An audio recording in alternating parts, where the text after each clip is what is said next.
Kecelakaan tunggal terjadi di Tabanan Selasa 7 Februari sore.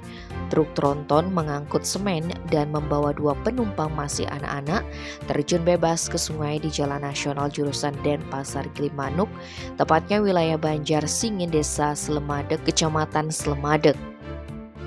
Kapolsek Slemadeg Kompol Nikolaus Sinaruing Selasa 7 Februari menyebutkan kecelakaan tunggal ini terjadi pada pukul 14 WITA.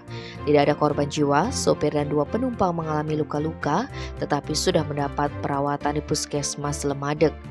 Menurut Kompol Nikolaus, kejadiannya berawal ketika truk tronton yang dikendarai Komang Suka Parwita dan membawa 2 penumpang anak-anak yakni Agus 6 tahun dan Era 4 tahun melaju dari arah Gilimanuk menuju Denpasar.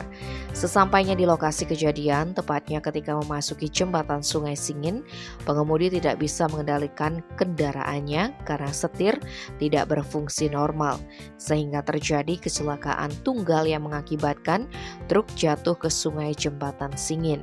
Pengemudi dan 2 penumpang truk tersebut mengalami luka ringan dan sudah mendapat perawatan di Puskesmas Slemadeg.